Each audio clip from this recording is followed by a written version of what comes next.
इस वीडियो में हम जानेंगे कि बिना आत्मा के जन्म कैसे होता है। इसके लिए हमें पहले प्रतीत्य समुत्पाद को समझना होगा।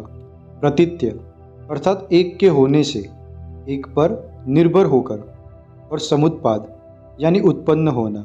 सो बेसिकली प्रतीत्य समुत्पाद यानी एक चीज़, वस्तु या प्रक्रिया के होने से दूसरी चीज़, वस्तु या प्रक्रिया की उत्पत्ति होना। यानी कि संसार में जो कुछ भी है उसके पीछे कोई ना कोई कारण है। बिना कारण के कुछ भी अस्तित्व में नहीं आता। सिंपल एग्जाम्पल से समझे तो फल, सब्जी और अनाज हमें जो खाने मिलता है तो इसके पीछे का कारण है बारिश। बारिश के पीछे का कारण है समुद्र में रहा पानी। ऐसे जो भी प्रभाव हम इस संसार में देखते हैं उसके पीछे कोई ना कोई कारण होता है, और वो प्रभाव भी आगे किसी और वस्तु या प्रक्रिया की उत्पत्ति का कारण बनता है। जब हम भगवान बुद्ध द्वारा बताए गए प्रतीत्य समुत्पाद की बात करते हैं तो यह एक 12 कार्य कारण की चेन है जो हमें दुख के मूल कारण तक ले जाती है। प्रतीत्य समुत्पाद को डिटेल में समझे उसके पहले थोड़ी और बातें जान लेते हैं जिससे हम प्रतीत्य समुत्पाद की इम्पोर्टेंस समझ सकेंगे। महानिदान सूत्र दिग्निकाय। भगवान बुद्ध कहते हैं कि प्रतीत्य समुत्पाद बहुत गंभीर है। इसको न जानने के कारण ही सभी लोग धागे के जैसे उलझे हुए और धागे की गेंद की तरह बंधे हुए दुर्गति को प्राप्त होते हैं और संसार चक्र से पार नहीं हो पाते। क्यों? क्योंकि लोग ये प्रतीत्य समुत्पाद को अपने अनुभव से नहीं जानते हैं। भगवान बुद्ध कहते हैं कि जो प्रतीत्य समुत्पाद को देखता है वह धम्म को देखता है, और जो धम्म को देखता है वह प्रतीत्य समुत्पाद को देखता है। यानी कि प्रतीत्य समुत्पाद भगवान बुद्ध द्वारा दिखाए गए धम्म का, निर्वाण मार्ग का मूल है। संयुक्त निकाय में भगवान बुद्ध कहते हैं कि इस संसार में बुद्ध का जन्म हो या न हो, यह हमेशा सत्य है कि जन्म लेने पर बुढ़ापा और मृत्यु आती है, अर्थात जाति के कारण जरा मरण होता है। यह प्रकृति का अटल नियम है कि एक धर्म के होने से दूसरे धर्म का अस्तित्व होता है। यहाँ भगवान बुद्ध यह समझा रहे हैं कि यह जो प्रतीत्य समुत्पाद है यह कुछ ऐसा नियम नहीं है जो उन्होंने खुद बनाया है। यह तो इस संसार का नियम है। यह संसार इसी नियम से चलता है। किसी बुद्ध का जन्म हो या न हो, बुद्ध इस नियम को भली भांति जानते हैं, समझते हैं और जानकर समझकर उपदेश करते हैं कि दुख, बुढ़ापा और मृत्यु का कारण है जाति, जाति का कारण है भव, भव का कारण है उपादान, उपादान का कारण तृष्णा, तृष्णा का कारण वेदना, वेदना का कारण स्पर्श, स्पर्श का कारण षडायतन, षडायतन का कारण नाम रूप, नाम रूप का कारण विज्ञान, विज्ञान का कारण है संस्कार, और संस्कार का कारण है अविद्या। यही है 12 कार्य कारण की चेन जिसे प्रतीत्य समुत्पाद कहा गया है। सभी दुखों के पीछे का मूल कारण अविद्या है। बुद्ध का जन्म हो या न हो, यह नियम सदा बना रहता है। यह एक सनातन नियम है, इस संसार का स्वभाव है। आइए प्रतीत्य समुत्पाद को डिटेल में जानते हैं। संसार के सभी सत्वों का निश्चित समयकाल होता है, फिर वह बूढ़े होते हैं और मृत्यु को प्राप्त हो जाते हैं। भगवान बुद्ध ने इसे जरा मरण कहा है। जरा यानी कि अलग अलग सत्वों का अलग अलग योनि में बूढ़ा होना, दांतों का टूट जाना, बाल का सफ़ेद होना, झुर्रियाँ आना और इंद्रियों का अपना कार्य करना बंद होने लगना, यह है जरा। मरण यानी कि अलग अलग सत्वों का अलग अलग योनि से अंतर्धान हो जाना, मृत्यु हो जाना, उनके स्कंधों का छिन्न भिन्न हो जाना, इसे कहते हैं मरण। इसी को भगवान ने जरा मरण कहा है। अब प्रश्न यह है कि यह जरा मरण होता ही क्यों है? बुढ़ापा, रोग और मृत्यु आती ही क्यों है? भगवान बुद्ध कहते हैं कि इसका कारण है जाति। जाति अर्थात जन्म लेना, पैदा होना, प्रकट हो जाना, स्कंधों का प्रादुर्भाव होना, इसी को कहते हैं जाति। अब प्रश्न यह आएगा कि लेकिन जन्म ही क्यों होता है? जन्म होने के पीछे कारण क्या है? तब भगवान बुद्ध कहते हैं कि जाति का कारण है भव, भव के कारण ही जन्म होता है। भव यानी कि लोक, जो काम लोक, रूप लोक और अरूप लोक है, उसे ही भव कहा गया है। इस बारे में ज़्यादा जानने के लिए यह वीडियोस देखें, जिसमें 31 लोक के बारे में जानकारी दी गई है। जैसे कर्म संस्कार होते हैं, उसके वैसे विपाक के लिए उसी प्रकार के भव या लोक अपने आप तैयार हो जाते हैं। लेकिन भव का कारण क्या है? भव क्यों है? भगवान बुद्ध बताते हैं कि भव का कारण है उपादान। उपादान का अर्थ है बंधन। 4 प्रकार के बंधन में हम बंध जाते हैं: काम उपादान, दृष्टि उपादान, शीलव्रत उपादान और आत्मवाद उपादान। काम उपादान अर्थात 5 इंद्रियों से भोग करते रूप, गंध, स्वाद, शब्द और स्पर्श में चित्त का डूब जाना। इस 5 काम गुणों में चित्त का दृढ़ता से बंध जाना। मिथ्या दृष्टि उपादान अर्थात जो अलग अलग प्रकार के मत और विश्वास है, उससे चित्त का बंधन बन जाना, जैसे कि शाश्वतवाद, उच्छेदवाद।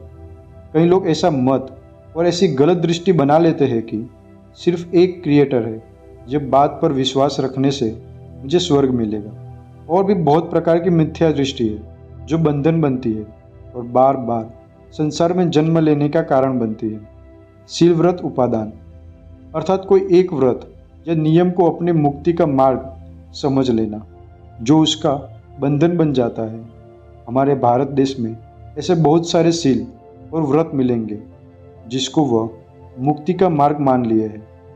आत्मवाद उपादान अर्थात इस संसार की बाहरी या भीतर की वस्तु को मैं, मेरा या आत्मा समझना, जो 5 उपादान है जिससे हमारा अस्तित्व बना है: नाम रूप, वेदना, संज्ञा, संस्कार और विज्ञान स्कंद।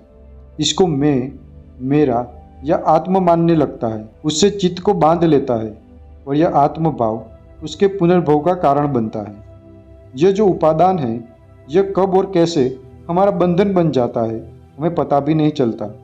मिथ्या दृष्टि, शील व्रत और आत्मवाद उपादान तो बहुत ही सूक्ष्म है, इसे हम बंधन की तरह देख भी नहीं पाते, इतने सूक्ष्म है। आगे भगवान बुद्ध बताते हैं कि उपादान का कारण क्या है, बंधन क्यों बन जाता है।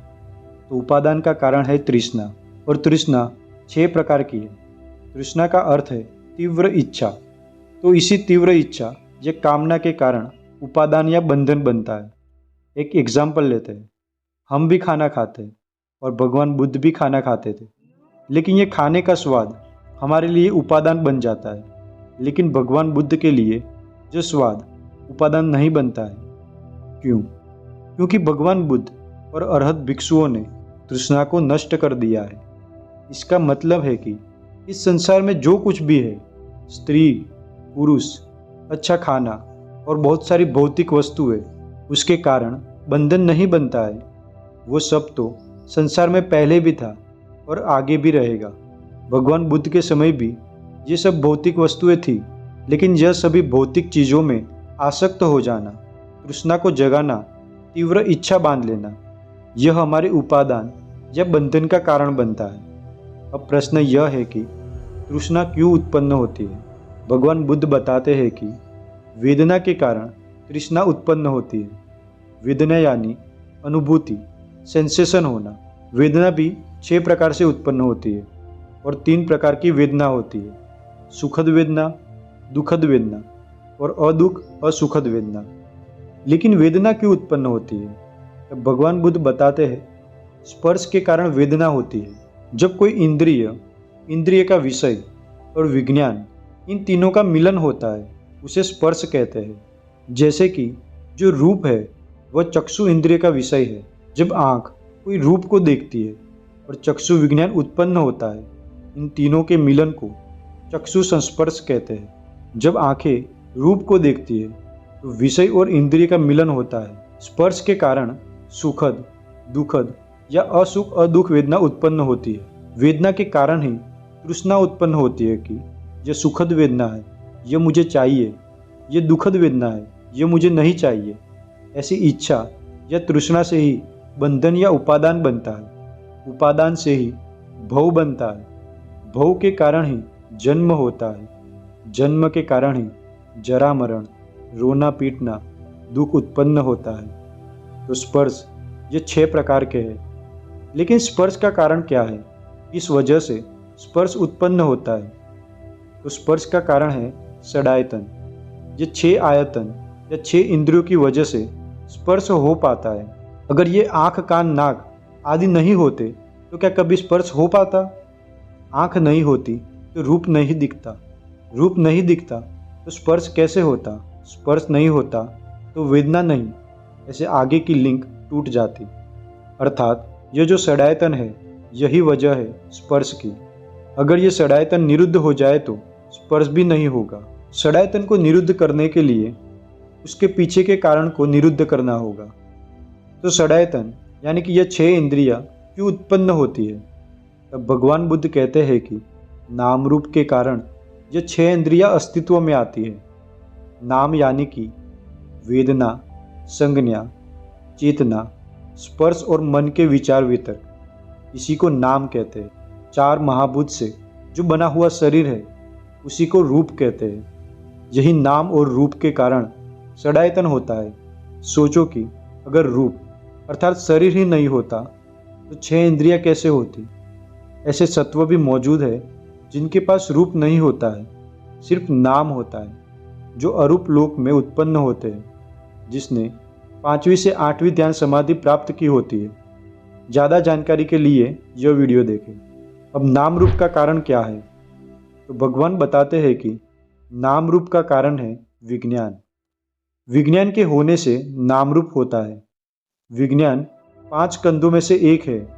विज्ञान यानी कि जो जानने का कार्य करता है, जो जानता है। यह सुख है, यह दुख है, यह न सुख है न दुख है, इसे जानता है। अनुभव नहीं करता, सिर्फ जानता है, इंफॉर्मेशन को कलेक्ट करता है, उसे विज्ञान कहा जाता है। 6 प्रकार से विज्ञान उत्पन्न होता है। विज्ञान का हेतु क्या है? विज्ञान किस कारण से उत्पन्न होता है? बुद्ध बताते हैं कि विज्ञान का हेतु संस्कार है। संसार में जो कुछ भी कृत है, बना हुआ है, उत्पन्न है, रचित है, वह सब संस्कार है, चाहे वह भौतिक हो या मानसिक। जब हम प्रतीत्य समुत्पाद में संस्कार शब्द का उपयोग करते हैं तब उसका अर्थ ऐसा है कि जो भी हम कर्म करते हैं उससे जो संस्कृत होता है, जो कृत होता है, जो बनता है, उसे संखार या संस्कार कहते हैं। जो कारण बनता है विज्ञान को निरंतर उत्पन्न करते रहने का। तो ये संस्कार 3 प्रकार से बनते हैं: काय संस्कार, वाक संस्कार और चित्त संस्कार। काय संस्कार यानी शरीर के द्वारा जो कर्म करते हैं वह। सांस लेना और छोड़ना भी काय संस्कार है, क्योंकि यह शरीर से संबंधित क्रिया है। वाक संस्कार यानी कि वाचा द्वारा, बोलने से जो कर्म करते हैं वह। मन में वितर्क विचार करना, यह भी वाक संस्कार है, क्योंकि पहले वितर्क और विचार उत्पन्न होते हैं। उस विचार के मुताबिक हम शब्द बोलते हैं, इसीलिए वितर्क विचार वाक संस्कार है। चित्त संस्कार यानी चित्त में जो संज्ञा और वेदना उत्पन्न होती है, क्योंकि वेदना और संज्ञा चेतसिक धर्म है, चित्त से संबंधित है। अब प्रश्न यह उठेगा कि ऐसे संस्कार ही क्यों बनते हैं जो पुनर्भव का कारण बनते हैं? तो संस्कार के पीछे का कारण है अविद्या। अविद्या की वजह से ऐसे कर्म होते हैं, ऐसे संस्कार बनते हैं जिससे पुनर्भव होता है। वैसे अविद्या शब्द का अर्थ होता है विद्या न होना, ज्ञान का अभाव होना। लेकिन किस ज्ञान का अभाव? भगवान बुद्ध के दम में अविद्या अर्थात 4 आर्य सत्य का ज्ञान न होना, दुख को नहीं जानना, दुख समुदय को नहीं जानना, दुख निरोध को नहीं जानना और दुख निरोधगामी मार्ग को नहीं जानना, यही अविद्या है। यह 4 आर्य सत्य का ज्ञान न होने के कारण हम ऐसे कर्म करते हैं जो ऐसे संस्कार बनाते हैं, जिससे विज्ञान सतत उत्पन्न होता रहता है। विज्ञान के कारण ही नाम रूप बनता है। नाम रूप के कारण 6 इंद्रियां अस्तित्व में आती है। 6 इंद्रियां जब संसार की वस्तुओं से स्पर्श करती है तो वेदना उत्पन्न होती है। वेदना के होने से इच्छा या तृष्णा उत्पन्न होती है। तृष्णा की वजह से बंधन बनता है। बंधन के कारण भव तैयार होते हैं। भव के होने से जाति अर्थात जन्म होता है और जन्म के कारण बुढ़ापा, रोग, मृत्यु अर्थात दुख मिलता है। तो दुख का मूल कारण है अविद्या, चार आर्य सत्यों का ज्ञात न होना। तो ऐसे जन्म होने के लिए कोई अमर आत्मा की ज़रूरत नहीं है। आशा है कि वीडियो पसंद आया होगा और कुछ क्वेश्चन हो तो कमेंट कर सकते हो। नेक्स्ट वीडियो में हम ये सारे टॉपिक्स के बारे में जानेंगे। सभी का धन्यवाद और नमो बुद्धाय।